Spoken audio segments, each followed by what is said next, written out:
الرحيم اللهم صل على محمد وعلى آل محمد وسلم نويت الأربعين نويت الرفع نويت الخلوة نويت العزلة نويت الرياض نويت السلوك لله تعالى العظيم في هذا الزاوية. السلام عليكم ورحمة الله تعالى وبركاته. مدد يا سيدي يا مرشدي يا مولانا الشيخ ناظم المدد. مدد يا سيدي يا مولانا الشيخ محمد المدد. Alhamdulillah, we have been blessed to be the ummati of Rasulullah sallallahu alaihi wasallam and to be from the ones who have adab and respect for Rasulullah sallallahu alaihi wasallam. He could have created us from among the disbelievers. He could have created us from the ones who do not have adab for Rasulullah sallallahu alaihi wasallam. But we have been blessed that we are sitting here and making the zikr of Allah and sending salawat and salam on Rasulullah sallallahu alaihi wasallam. Today's topic is about qadr. We are believing in qadr, and it was meant to be that today we all sit over here, you sit over there, and you sit over here, and I sit over here, and some of us speak and some of us listen. There is an important point to be understood in this topic, very important. We all know that Allah subhanahu wa ta'ala, He ordered the pen to write, and it wrote whatever was to be. So some people, they believe, which is a false belief, which is a wrong belief, that they say, I was meant to be a thief. Allah wrote me to be a thief. That's why I became a thief. Some people, they believe that Allah did not want me to come and attend the zikr, so I did not attend the zikr. I did not get the hidayat to come and attend the zikr. And they have this claim, they say that, see, if it was meant for me, I would have gone.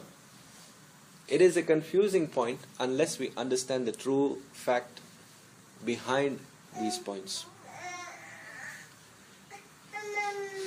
Rasulullah sallallahu alaihi wasallam, he said, the first thing that Allah subhanahu wa ta'ala created was the pen. He said to it, write. It said, my Lord, what should I write? And he said, write what will happen. So the pen wrote everything that will happen until the day of judgment. Now, many people, they get confused in this. So let us read this hadith again. Rasulullah sallallahu alaihi wasallam, he says, the first thing that Allah created was the pen, and He said to it, write. It said, oh my Lord, what should I write? So He said, write what will happen. So the pen wrote everything which will happen until the day of judgment. Now let us understand this in a better way. Before we go to that, let us remember that if the whole universe, all the creations try to harm you, and Allah subhanahu wa ta'ala does not want you to be harmed, they cannot touch you. This should be our belief. And if Allah subhanahu wa ta'ala, He wants us to be harmed, then the entire creation, the entire universe cannot save us from it. If we believe in this, this is a basic belief we need to have in ourselves. If there is any harm, Allah wants it to be that way for me. Yes, there are certain things which are in our control, certain things which are not in our control. We will come to that.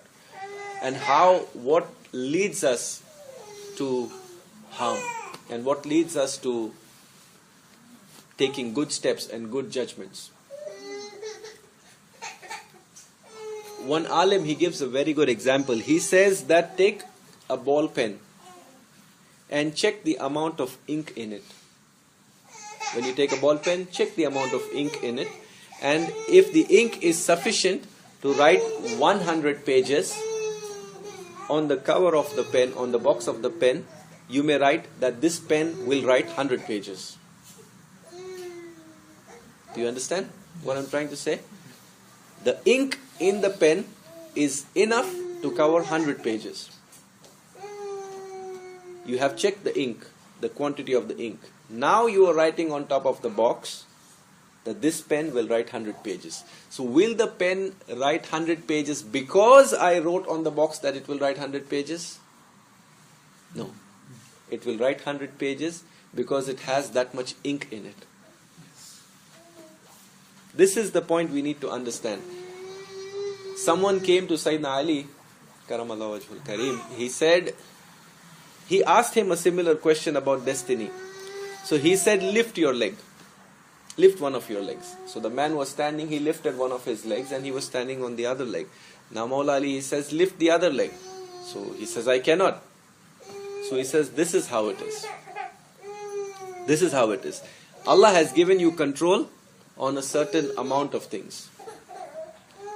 And you were not able to lift the other leg because Allah has control on certain things which He has not given us control on.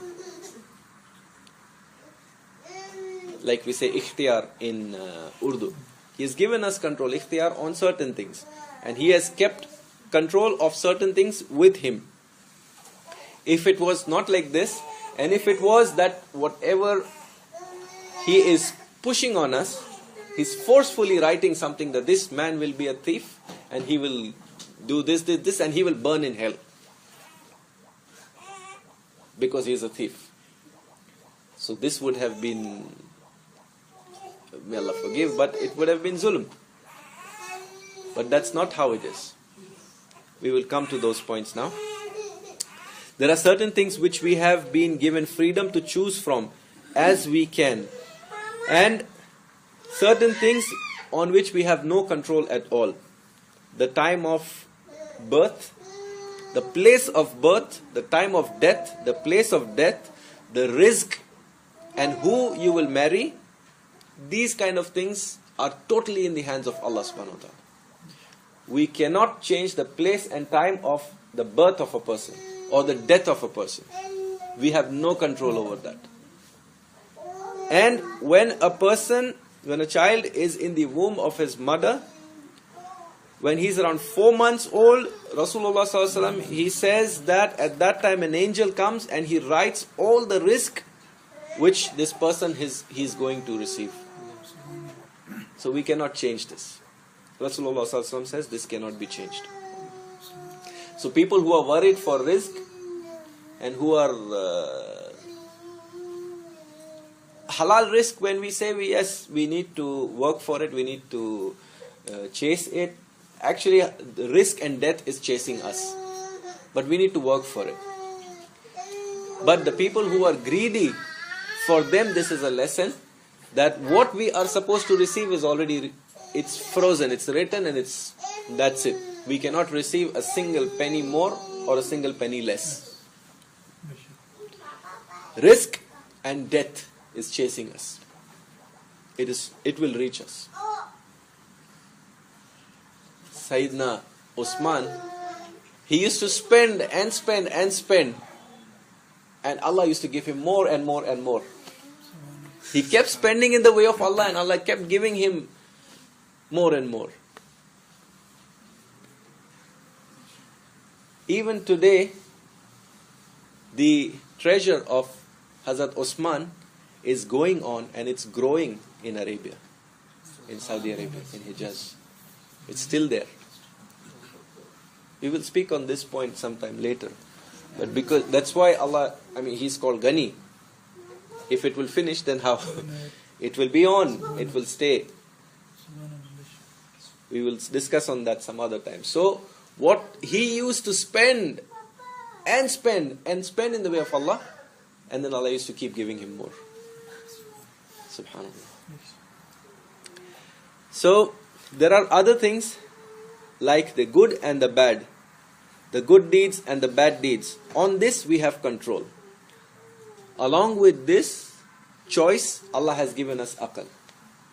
He's put a nur in us which is called aql. What do you call it in English? Understanding? Sense? So He has given us a sense of understanding, and He has given us the choice. For example, when we go to a wali and we ask him to make dua for us, and he prays and things get better for us, this also has hikmat behind it. What is the hikmat? Allah subhanahu wa ta'ala, He gives a few options to the angels. For example, if I go from this way, I will make an accident. If I go from that way, a car will come and hit me. And if I go and I ask this sheikh to bless me, then if I go from a certain way, I will be safe. These are the three choices which are there. And then Allah has given me aql. And whichever choice I take and I act upon that, that is written in the preserved tablet. What options we are going to take, that has been written in the Lawh Mahfuz. That cannot be changed. Do you understand what I'm trying to say? This is a very important point to understand. It will fix a lot of waswasa which comes in our minds, and shaitan, he plays with these things.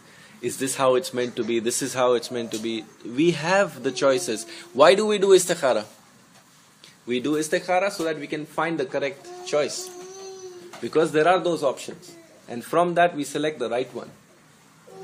And then we move on that. So it's another example one of our sheikhs he gives. He says that it's like going in a plane, traveling in a plane from point A to point B. The route is fixed. The duration is fixed. But we have freedom within the flight.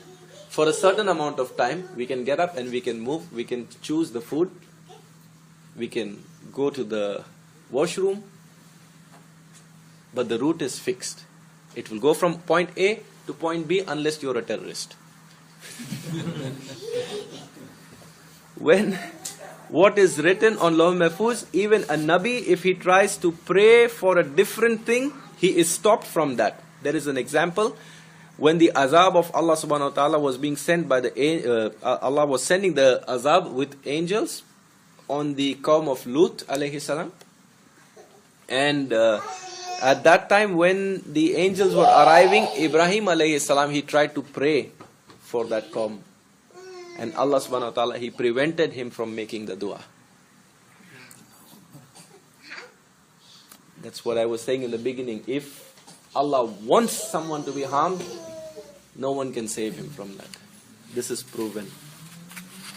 So again, when we go and we ask a wali to pray for us, due to his dua, we are able to select the right option, which will take us to khair. And Biiznillah, this has been written on the preserved tablet. And Allah makes those channels. This wali, he puts his hand on our heads, he prays for us, he gets blessed, he gets the sawab, the hasanat for serving mankind. And we get the blessing of going to a friend of Allah. See, Allah, He's trying to bless us in each and every way. I'll tell you a very interesting story at the end of the Sohbah related to this. And Allah, He did not write and make us slave to follow this or that. Rather, He wrote what we will be doing. If we read the hadith again, just that point, the pen asked, what should I write? And Allah subhanahu wa ta'ala said, write what will happen. So the pen wrote everything that will happen. So now this hadith, it makes a bit more sense to us. And we should stop blaming Allah subhanahu wa ta'ala and stop blaming our sheikh for our wrong decisions. For our mistakes and our wrong decisions and our wrong steps. And we say, oh, this is how it was meant to be. This is how we made it to be. Within the flexibility which we had. Within the choices which we had. When we are involved in becoming a part of a solution for others, Allah, He is actually being merciful and we are receiving hasanat. Once Hazrat Junaid Baghdadi, a big wali, he was going through a marketplace. Now, I'm coming to the point where we have to remove this wrong talks or wrong thoughts from our mind, and we have to clear it. Because we have understood to a certain extent, if we think about this, we will understand better. We have understood what the destiny is all about.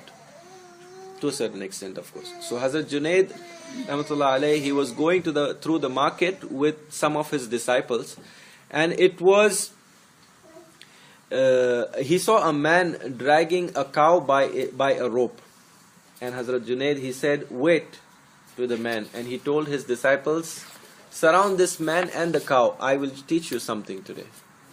The man stopped, and Junaid, Sheikh Junaid, he was a famous mystic, and he was going to teach his disciples something. So everyone was curious to know what's next.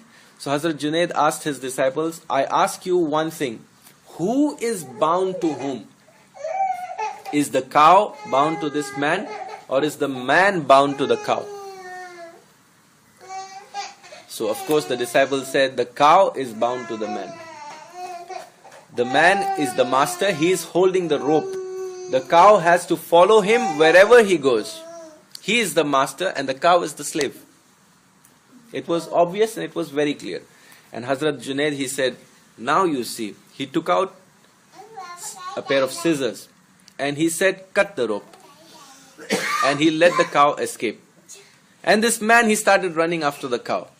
And Hazrat Junaid said, "Now look what is happening. Now you see who is the master? The cow is not interested in this man at all. In fact, she is escaping."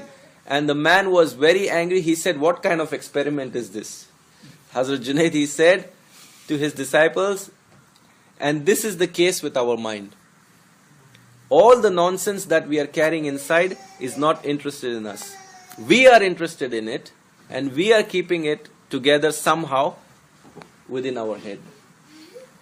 Then we are becoming mad in keeping it together within our understanding. But you are interested in it. The moment you lose interest, the moment you understand the futility of it, it will start disappearing like the cow escaped. These points should make our belief stronger. These points should make our iman stronger. That yes, we are working, we are taking the right choices, we are working for the halal rizq. What is meant to be, what Allah has written with the halal rizq, we cannot change it. That will come to us. Being worried that less is coming to us, this is wrong. How less will reach us? Less cannot reach us. What is meant for us is reaching us. But we have the choices in certain places. Those choices need to be made in the right way. There's another story which I was mentioning about Hazrat Junaid.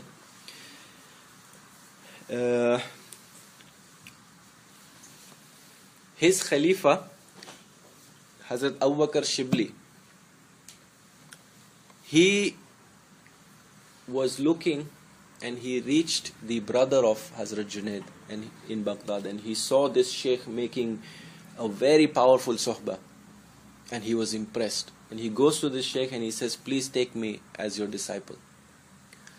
So the sheikh, he looks at him and he says, "No, your future is in the hands of my brother. Go to Hazrat Junaid. He will do your tarbiyah. He will teach you. He will prepare you in your spiritual journey, and he will take you ahead." So this sheikh, he reaches Hazrat Junaid, and this sheikh, Hazrat Abu Bakr Shibli, he was a very rich one. He had expensive garments and expensive robes, and the most expensive what could be expected he was wearing. So when he reaches Hazrat Junaid, the first thing he says, "Take this off. Wear rags." He gives him rags to wear, and he says, "Now go in the market and beg." And Hazrat Shibli, he goes to the market and he starts begging. We should put ourselves in this place, and if our Sheikh tells us to do this, what will we do? Many of us will change the Sheikh. Yes. Many of us. We have seen a lot of examples where Sheikh tests the murid and this Sheikh is astaghfirullah. People start speaking nonsense and they go elsewhere because there is no patience.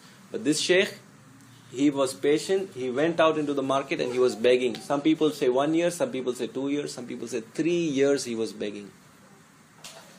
Begging when he doesn't need to beg, but he's obeying his Sheikh. And then when he comes back to Hazrat Junaid, Sheikh Junaid looks into his eyes and he says, yes, now you are ready. You have given up your ego. You have overcome your ego. And then he takes him through the spiritual exercises and he prepares him and develops him, and the tariqah runs through him. He becomes the Khalifa of the Sheikh. And then when Hazrat Abu Bakr Shibli, he passed away, after some time someone saw him in a dream and he said, yeah Sheikh, one of his companions saw him. He says, what did Allah subhanahu wa ta'ala do with you? So he says, Allah He granted me paradise. So then he says, but after granting me paradise, after awarding me with the paradise, he says, Allah subhanahu wa ta'ala, He asked me, do you know why you received paradise? So Hazrat Abu Bakr Shibli, he starts saying, I think because I did this worship and I did that worship and I did this kind of good deed and I did this service and I tried to do this and I did that. So he tries to list out things and he tries to tell Allah that probably this is because of which you gave me Jannah. So Allah subhanahu wa ta'ala, He replies to Hazrat Abu Bakr Shibli, He says that no. Do you remember that stormy night when there was heavy rain and it was extreme cold? That time you saw a poor wet kitten. You picked it up. It was wet and it was shivering. You picked it up and you took it inside your robe and you gave it warmth. That made me happy. Because of that I gave you Jannah. So Allah, He is giving opportunities. He is looking for reasons, excuses to excuse us. What a beautiful teaching. What a beautiful teaching. This Sheikh, he picks up, he could have just ignored the cat. But he picks it up and it's wet and it's shivering and he gives the cat warmth. And this, because of this reason, Allah subhanahu wa ta'ala, He's forgiving. Of course, he was a wali anyway, but because of this point, He granted him Jannah. He doesn't have to look at the other deeds at all. This was more than enough. Where was the worship? Where was the zikr? Where was the mujahidah? It was just because of this beautiful deed that he served the creation. He took care of the creation. Allah subhanahu wa ta'ala, He blessed him with paradise. So service and servanthood is not just for mankind. It is for each and every creation. Looking at a tree with respect and love, because it is a creation of Allah subhanahu wa ta'ala, this can also make Allah happy with us. Looking around and feeling the cool breeze, and when we breathe it, thanking Allah subhanahu wa ta'ala for this beautiful ni'mah which He has given us, this can also make Him happy. There was one sheikh, someone came to him and he said, I don't have enough rizq. So the sheikh says, okay, give me your eyes, I will give you 10,000 dirhams. He says, no, I cannot do that. So he says, okay, give me your hands, I will give you 10,000 dirhams. So he says, no, I cannot do that. So he says, give me your legs, I can give you 10,000 dirhams. So he says, I cannot do that. He says, you have things worth more than 30,000 dirhams. You don't want to invest it. You don't want to work with it. And you're saying you don't have enough provisions. You understand my point? So may Allah stop us from cribbing and making excuses and complaining. Let us not be complaint boxes. Let us be servants of Allah subhanahu wa ta'ala. We cannot be good servants, but we can try to serve. Like Maulana, he told me, we cannot be good servants. There is only one good servant, who is Rasulullah sallallahu alaihi wasallam. We can try to serve. We can try to copy him. We can try to walk on his path. And may Allah accept it. May He forgive us. May He make things easy for us. May He give us good understanding. And along with understanding, may He give us amal. May He give us the hidayat. And may He give us the understanding to act upon these good deeds. And may He forgive our sins, make things easy for all of us. May He accept this gathering. And whatever we should seek from Him, may He bless us with what is best, save us from what is not good for us, and make us from those who make the proper choices, and be thankful to Allah subhanahu wa ta'ala. The more we thank, the more He will provide. Wa min Allahi tawfiq, hurmatul habib, hurmatul fatiha.